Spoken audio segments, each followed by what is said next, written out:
प्यारे प्यारे साथ संगत जी, बड़े प्यार से कहना जी, धन निरंकार जी। साथ संगत जी, आशा करती हूँ कि साथ संगत सतगुरु माता जी की कृपा से आप सभी बहुत अच्छे होंगे। साथ संगत जी, साथ संगत जी, दासी आप सबों के बीच एक नया विचार लेकर आई है। साथ संगत जी, आशा है प्रवान करेंगे जी। साथ संगत जी, विचार का विषय है साथ संगत, सत्संग का महत्व।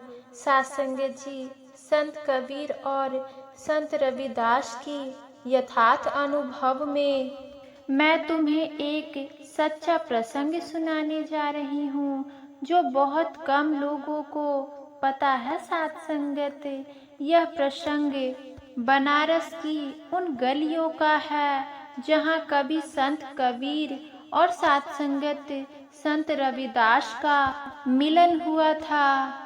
उस दिन रविदास जी कुछ बेचैन थे। वे कई दिनों से सत्संग में नहीं जा रहे थे।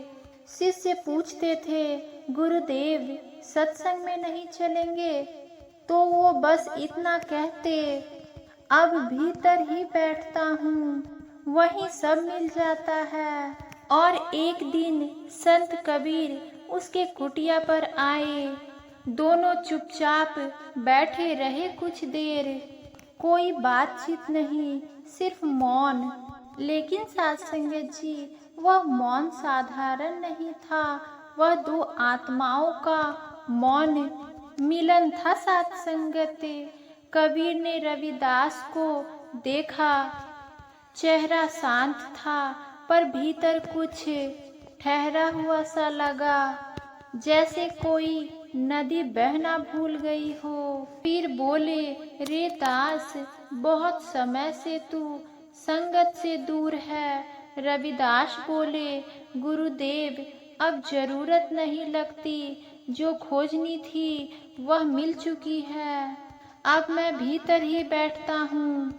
कबीर ने कुछ देर देखा और फिर कहा कि क्या तुम मानते हो कि तू अब पूर्ण हो गया है?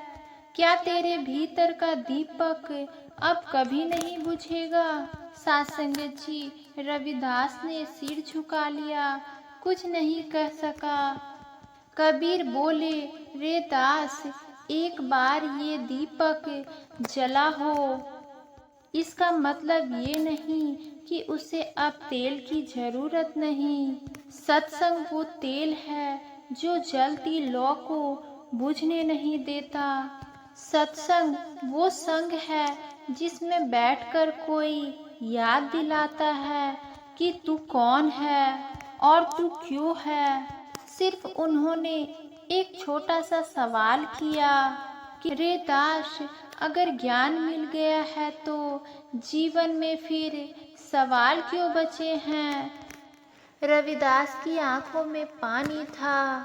वह बोले, गुरुदेव, भीतर तो शांति है, लेकिन वह शांति अब भारी लगने लगी है, अकेली हो गई है। कबीर मुस्कुराए, धीरे से बोले कि यही तो सत्संग का काम है। ब्रह्म ज्ञान तुझे अकेला करता है और सत्संग तुझे जोड़ता है सबसे, सब में। ब्रह्म ज्ञान कहता है तू कुछ नहीं, और सत्संग कहता है कि तू सब कुछ का हिस्सा है। साथ संगत जी, फिर कबीर बोले कि तू सोचता है कि सत्संग सुनना है। नहीं रे दास, सत्संग में तो घुलना होता है। वहाँ तुझे कुछ नया ज्ञान नहीं मिलेगा, लेकिन तुझे भूल गया हुआ ज्ञान याद जरूर आएगा। सत्संग में कोई उपदेश नहीं होता, वहाँ सिर्फ तू खुद के सामने खड़ा होता है, बिना किसी पर्दे के। रविदास ने कहा, लेकिन गुरुदेव, अब सत्संग में शोर है, प्रदर्शन है, मुझे वहाँ शांति नहीं मिलती। कबीर गंभीर हो गए और कहने लगे कि रे दास, वहाँ तुझे कोई अनुभव कराने नहीं आता, तू स्वयं अनुभव बनकर बैठता है। सत्संग वह स्थान है जहाँ तू दूसरों को नहीं बदलता, बल्कि तू खुद को रोज रोज नया देखता है। सासंग जी, रविदास अब चुप थे। शायद भीतर कुछ टूट चुका था या कुछ जुड़ गया था। सासंग जी, कबीर ने अंतिम बात कही कि रे दास, सत्संग से दूर मत होना। भले तू ब्रह्म को जान चुका हो, लेकिन जब तू संग में बैठता है तो वह ब्रह्म तुझ में स्थिर हो जाता है। अकेले तू ज्ञानी बन सकता है, पर संग में बैठकर तू दर्पण बनता है, और उस दर्पण में औरों को भी उनका परमात्मा दिखाई देता है। सासंग जी, आज भी संत रविदास का वो मौन कबीर की उस सीख के सामने झुकता है, क्योंकि संत वही है जो जानने के बाद भी हर दिन सीखने के लिए बैठ जाए, और सत्संग वही बैठकी है जहाँ तू रोज रोज अपने भीतर की आईने को साफ करता है और पाता है कि आज भी बहुत कुछ जानने को बाकी है।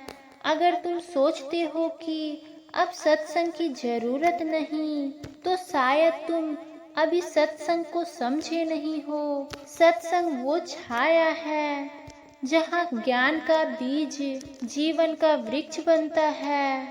सासंग जी, प्यार से कहना जी, धन निरंकार जी।